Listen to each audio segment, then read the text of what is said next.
Le chrétien est un disciple. Vous savez pourquoi le chrétien est appelé disciple? Le mot chrétien même est devenu banal. C'est vrai que dans l'église d'Antioche, c'est à l'église d'Antioche pour la première fois que les chrétiens ont été appelés chrétiens. Parce qu'on les voyait comme étant les petits Christ. Mais en fait, c'est disciple. Est-ce que vous avez déjà posé la question pourquoi le mot disciple? Nous avons un maître. Dans disciple, il y a discipline. Un disciple est discipliné. Tu ne disciplines pas tes yeux. Tu ne disciplines pas ta langue, tes réactions. On te provoque. Tu réagis avec calme, tu te contrôles, tu te maîtrises. Tu vois quelque chose d'impur, tu enlèves tes yeux rapidement. Un disciple se discipline. Donc à partir d'aujourd'hui, associer disciple de Christ à discipline. Et ça va nous aider. Parce que je ne sais pas quelle idée vous avez, vous, de disciple de Jésus-Christ. En partageant cet enseignement, mes frères et sœurs, moi je vous révèle que un enseignement comme celui-là me montre qu'un disciple est celui qui est discipliné. La discipline, c'est la discipline de qui? Du Seigneur Jésus. Tu n'es pas discipliné, tu n'es pas un disciple. Je pense que beaucoup parmi nous, en écoutant cet enseignement, eux-mêmes vont se disqualifier, ne pourront plus s'appeler disciples. Tu ne fais plus n'importe quoi, tu ne vois pas, tu n'écoutes pas n'importe quoi. Et la musique encore, c'est plus dangereux. Je pense qu'une autre fois, ce sera la musique, l'oreille. Aujourd'hui, on a mis l'accent sur les yeux et sur le plan sexuel. Mais il faudrait d'autres émissions, d'autres enseignements sur maintenant l'oreille. Ce qu'on écoute. Surtout nous qui sommes nés avec une oreille musicale. Oh là là. Oh là là. Mes enfants sont témoins de la torture que j'ai souvent quand une sonorité passe comme cela. Que ce soit pas une sonorité. Ça veut dire que franchement, c'est une torture. Parce que j'ai une oreille musicale. En anglais, on l'appelle perfect pitch. Et malheureusement, mon enfant a hérité de cela. Malheureusement. Il aime la musique classique militaire.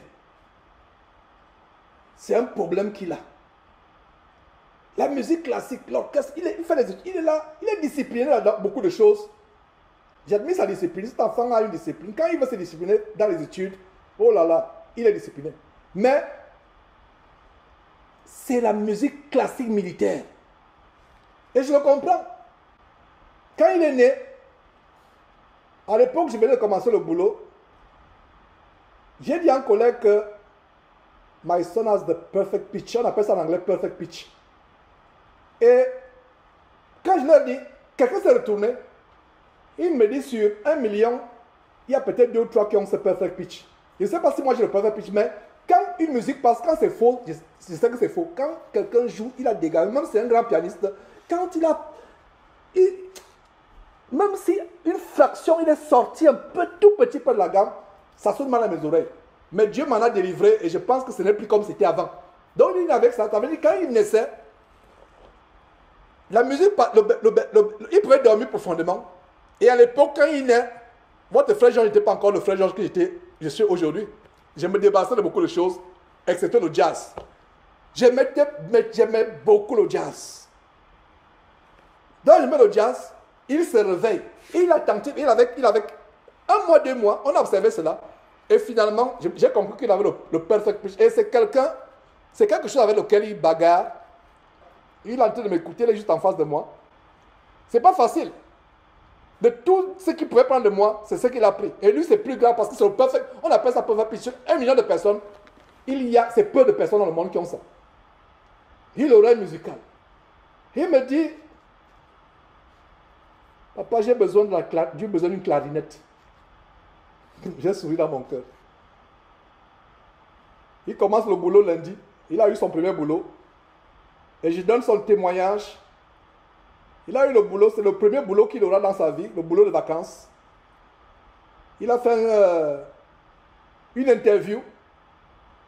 Il était le dernier à interviewer. On a interviewé 17 personnes. Et il était la 17e personne.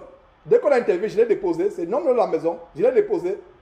Et quand il est déposé, quelques temps après, la femme dit, c'est toi qu'on recrute. On recrute. Et je suis sûr qu'ils ont vu la différence. Cette femme est chère.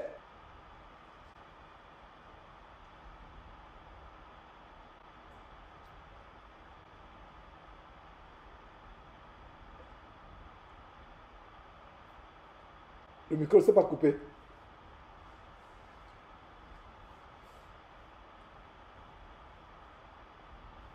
On s'est investi dans l'éducation de cet enfant, de nos enfants. On met beaucoup d'efforts. Il y a beaucoup de privations, beaucoup d'investissements. En tant que parents, vous comprenez, nos enfants, c'est notre relève. Si un jour nous ne sommes pas ici, c'est nos enfants. Donc, il a commencé ce stage de vacances à 16 ans. Ça peut vous choquer, mais c'est comme ça aux États-Unis. 16 ans, les vacances, etc. C'est là où tu commences à te confronter avec la société. Donc, il a fait l'interview depuis la maison. Il a passé le premier tour depuis la maison. Après, on l'a appelé pour l'interview. Je l'ai appelé, je l'ai conduit. Et il est allé. Nous l'avons éduqué à être droit, à être vraiment distingué, même dans la manière par laquelle il s'habille, le comportement, le respect. Quand tu es devant un aîné, tu dis yes, madame, yes, sir. Vraiment, on l'a conditionné. Et la femme avait déjà interviewé 17 étudiants, ou 16, je ne sais pas si tu m'as dit 16 ou 17. Et donc, il était le 17e. On avait déjà interviewé 16 ou 17, il était le 16e ou le 17e. Donc, quand on l'a interviewé, 2 heures de temps après, donc les jours précédents, on avait interviewé beaucoup. Moins de 2 heures de temps après, dès qu'on rentre, le texte message de ta mère, puisqu'il n'a même pas le téléphone personnel.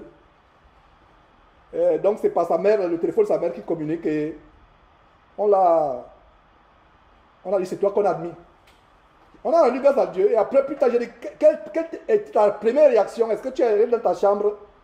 Est-ce que tu as remercié Dieu? Nous, comme cela, quand je commençais le boulot, je devais faire plusieurs interviews il y a plusieurs années. Mais toi, le premier interview que tu as, c'est le premier, tu le reçois. Et on avait déjà interviewé 17 personnes et tu as été retenu seul. N'est-ce pas la grâce de Dieu? Est-ce que tu as cru dans ta chambre pour remercier Dieu, pour prier?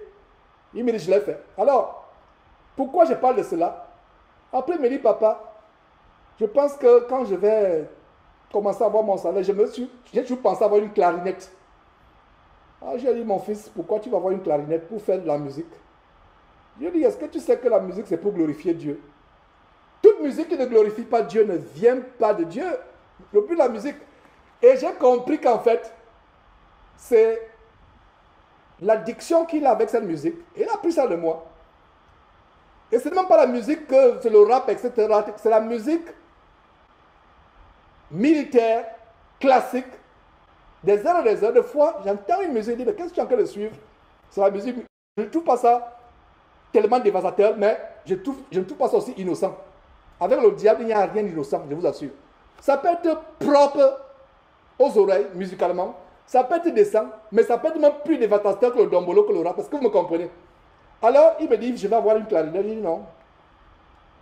Tu ne peux pas avoir un instrument de musique si le but est de satisfaire ta chair. Quand tu sais la musique, qu'est-ce que ça te fait?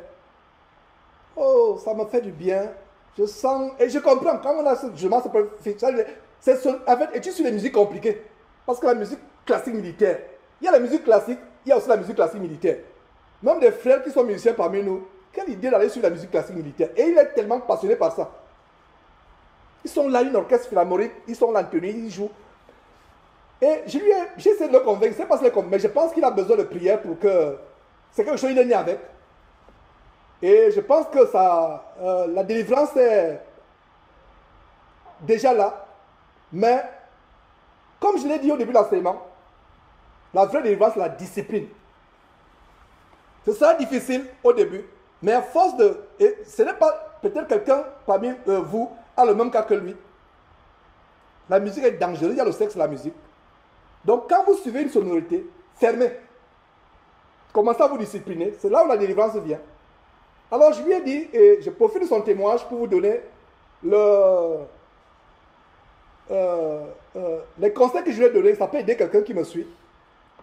Je vous en supplie. Comprenez aujourd'hui que la musique, c'est pour glorifier Dieu. Pourquoi tu utilises cette musique tellement qui est bizarre, les sonorités? Quelqu'un parle là, mais ça ne va pas l'intéresser. La musique, pourquoi? Non, ça me fait du bien. Alors, j'ai dit, quand il a dit ça me fait du bien, j'ai compris que le diable a pu l'attaquer. Et les paroles que j'ai lui données, j'ai dit que ça te fait du bien. La musique n'est pas pour que tu aies du bien. Que tu aies bien dans la chair. Donc ça veut dire que qu'est-ce que tu es en train de satisfaire? Lui-même, il a répondu, je suis en train de satisfaire ma chair. Il dit, ah bien, très bonne réponse. Tu satisfais ta chair. La musique est pour faire quoi?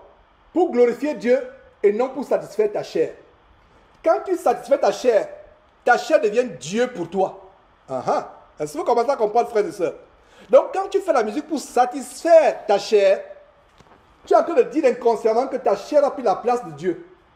La musique n'est pas pour assouvir, comme on dit, les gens du monde disent la musique apaise les mœurs. Non.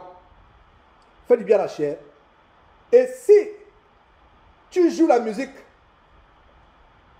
parce que nos enfants, ils pensent qu'ils sont tellement plus intelligents que nous. Ils me disent non, je vais commencer à composer les chansons pour Dieu. Je dis non.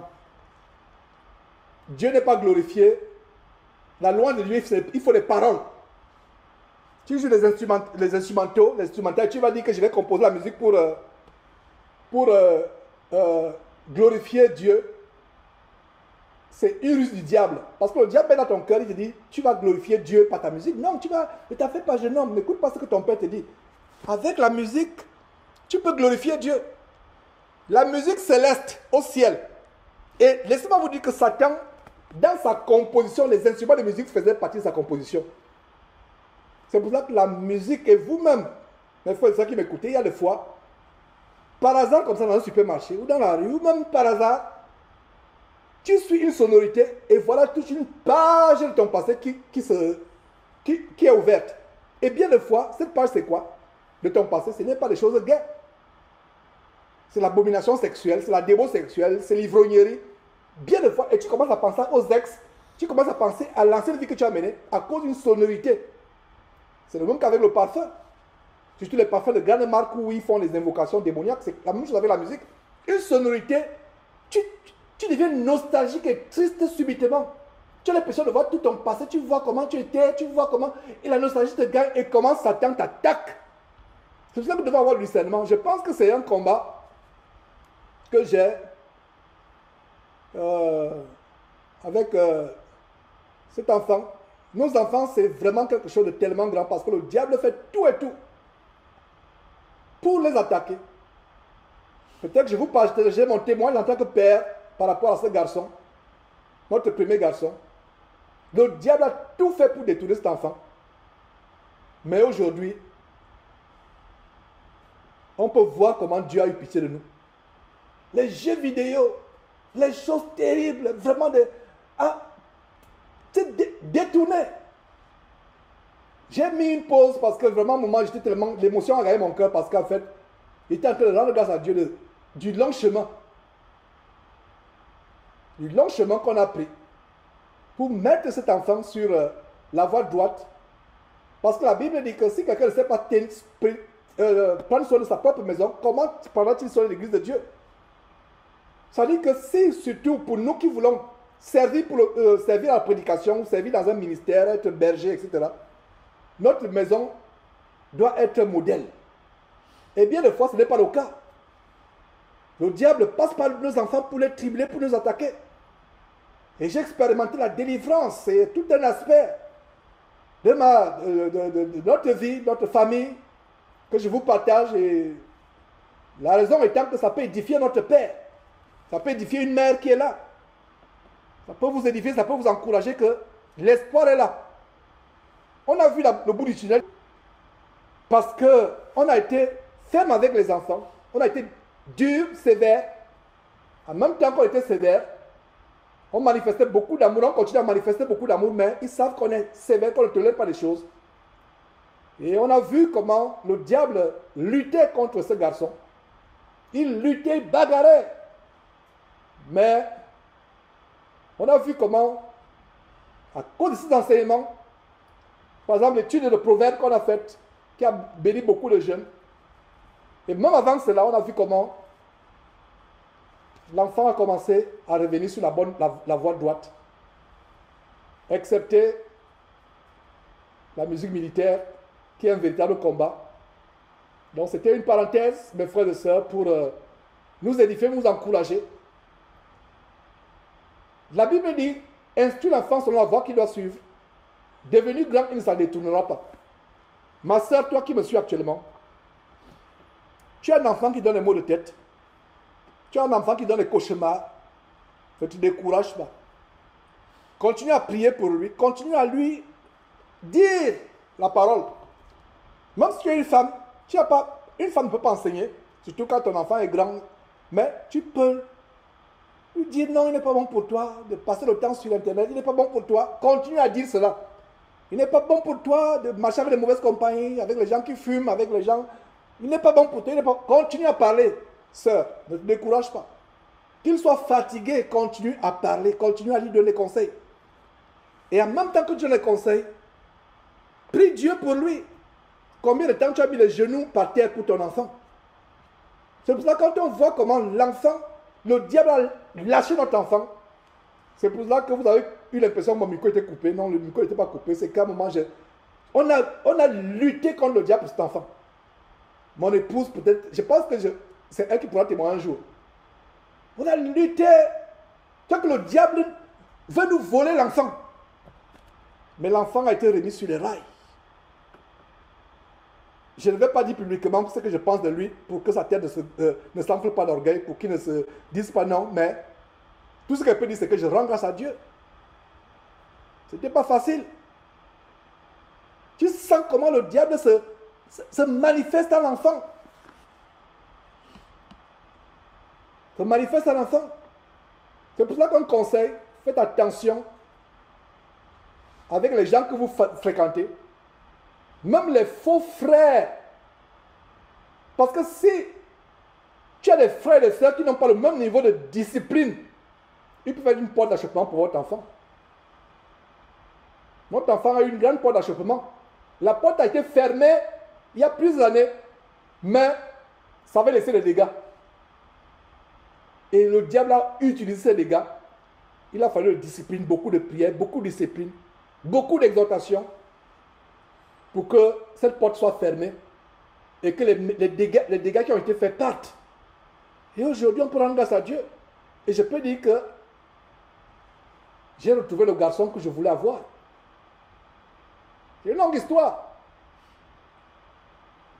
Est-ce que j'ai prévu parler de cela? Non.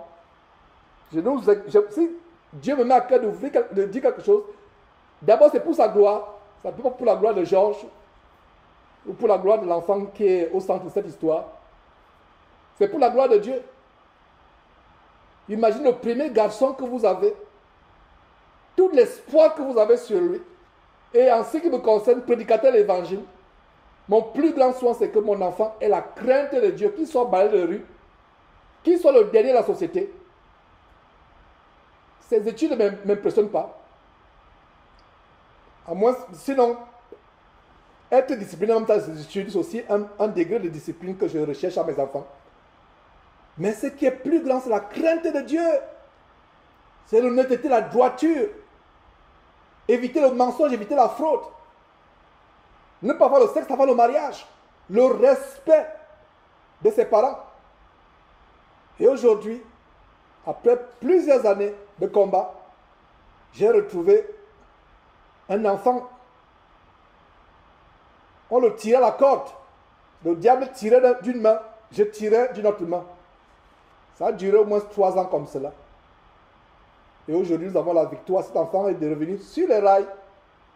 Et ma prière, c'est qu'il continue comme cela. Donc, parents, soyez encouragés par cela. Il y a espoir, maman, que me suit.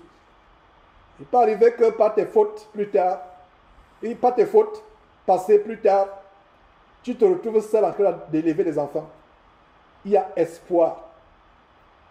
Il y a espoir, il n'est pas trop tard. C'est une parole d'encouragement que je donne. Et je donne ce témoignage pour le fortifier, pour rendre grâce à Dieu. Il n'est pas tard. C'est facile de perdre nos enfants, surtout dans la société dans laquelle nous vivons. C'est facile de les perdre. C'est facile, c'est facile. C'est facile de perdre nos enfants, c'est facile.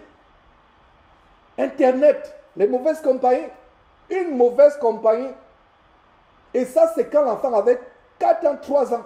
On a découvert plus tard cela. Plus tard, Dieu nous a montré plus tard. C'est à quoi les enfants ont été exposés. Le danger d'Internet. Donc, Donc quand je parle d'Internet, vous ne pensez pas à quel point c'est tellement dangereux. Et pour nous qui avons des enfants, il peut arriver aussi que peut-être vous n'avez même pas le contrôle sur les enfants. Il peut arriver, il y a des situations, des frères et sœurs parmi nous qui sont peut-être divorcés. Les enfants se retrouvent avec le papa incroyant.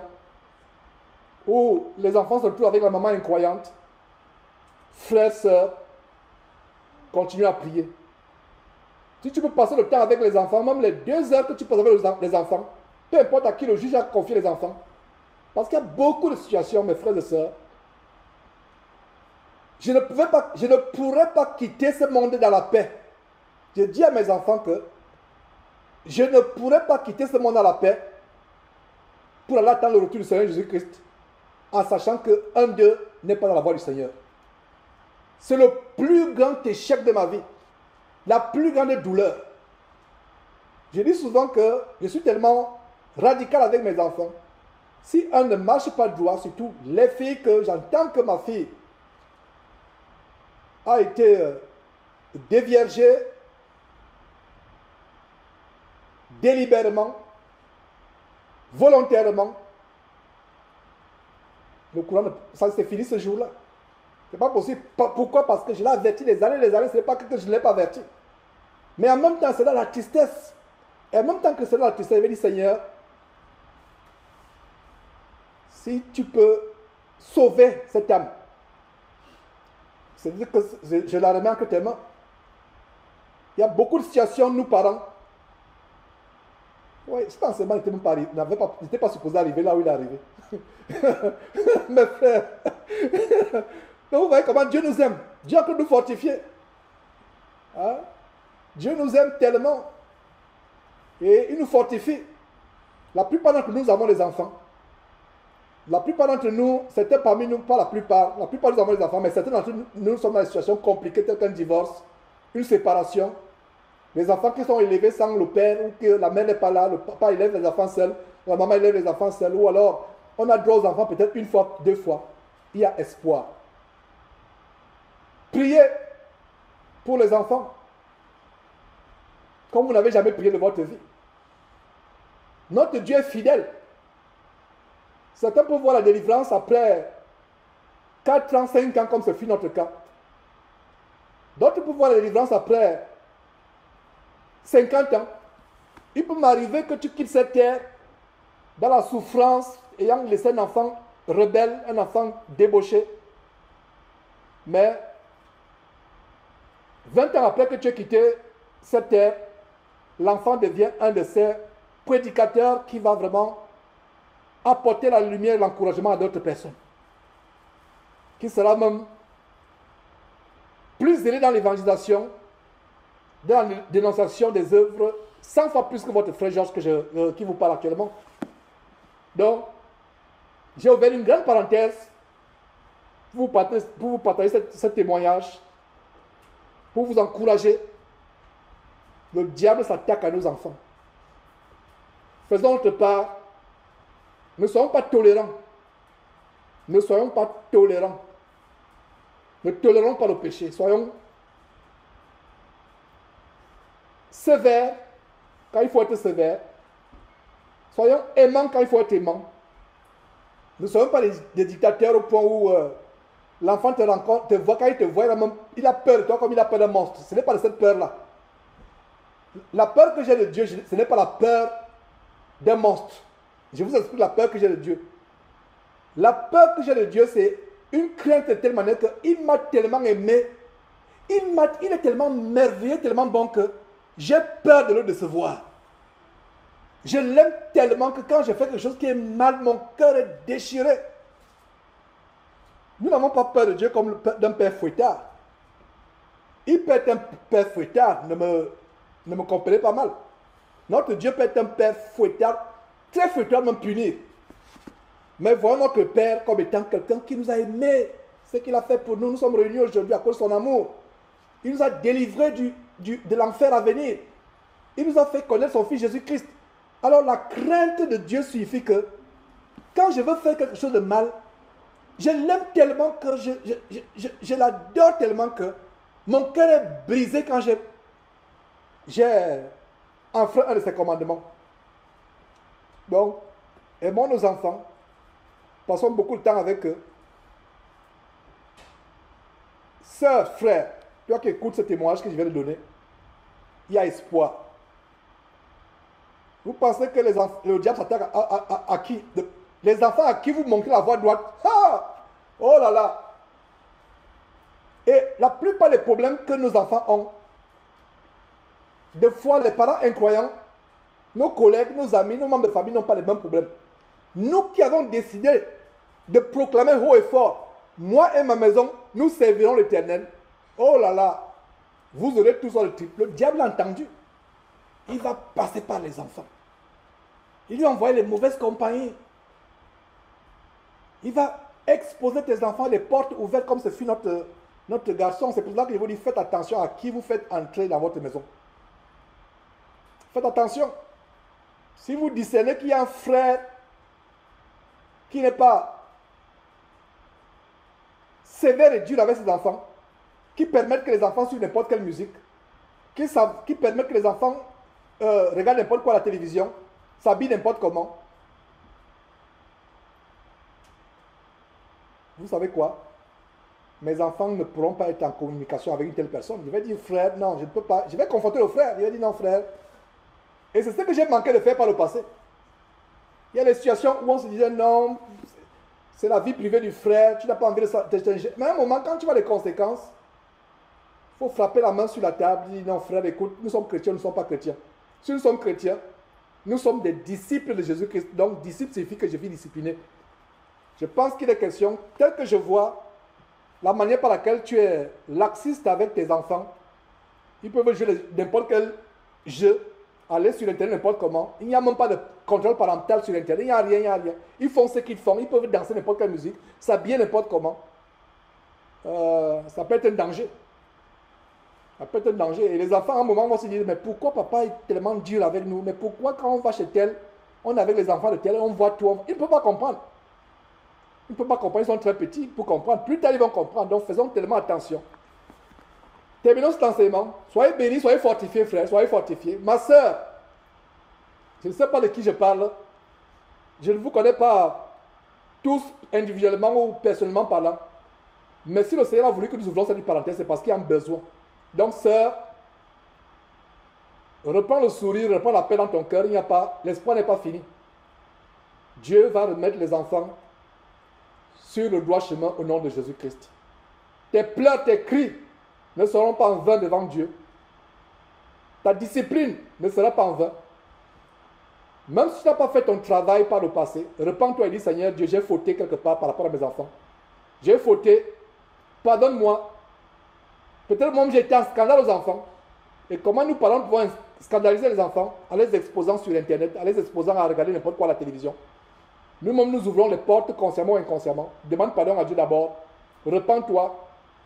Et ça peut être difficile quand les enfants sont grands. Et même quand les enfants sont grands, Dieu écoute nos prières. Même quand les enfants sont grands, continue à leur parler.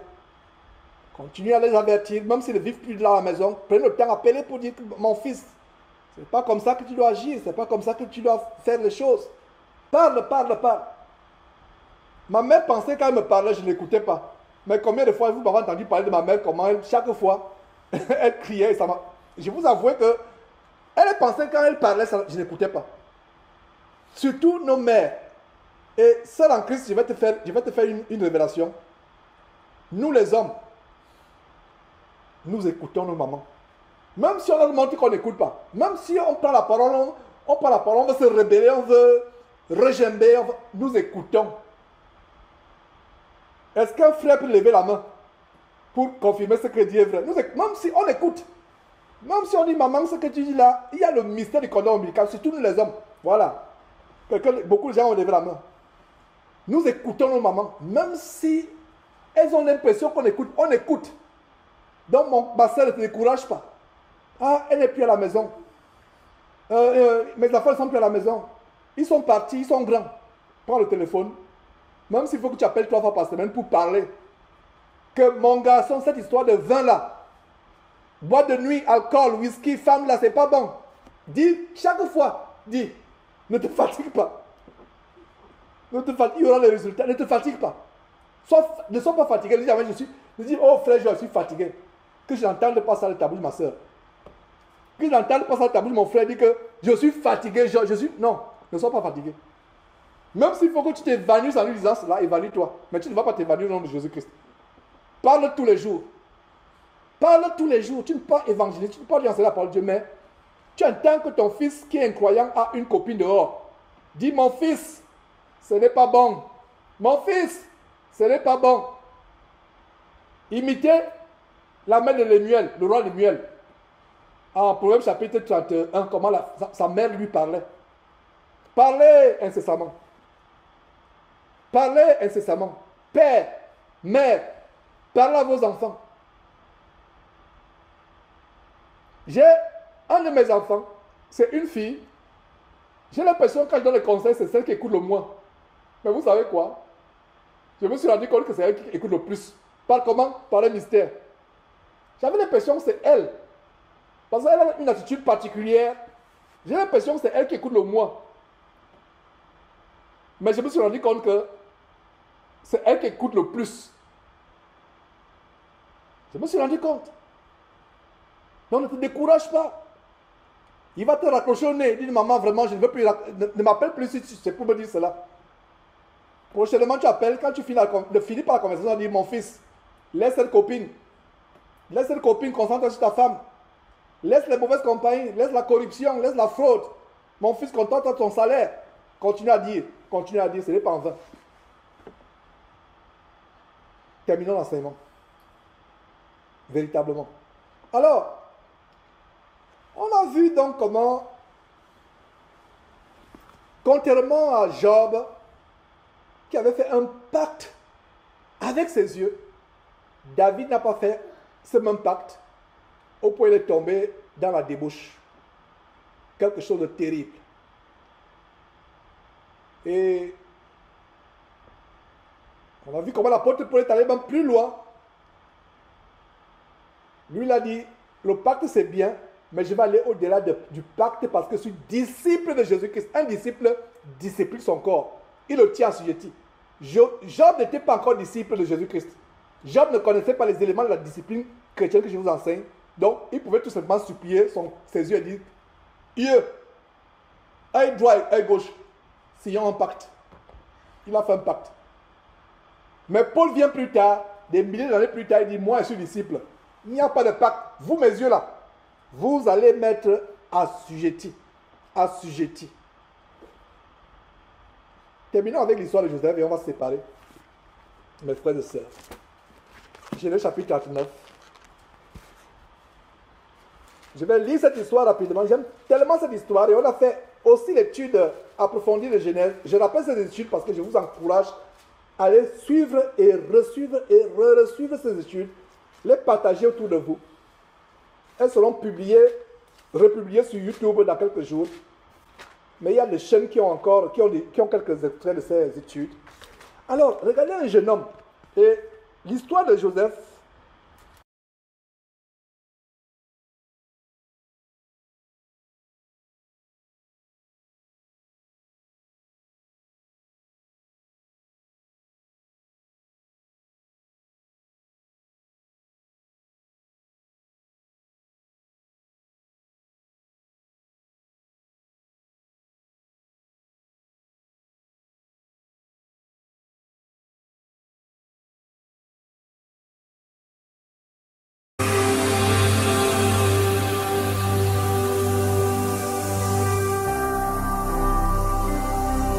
Jésus-Christ TV, vous connaîtrez la vérité et la vérité vous affranchira.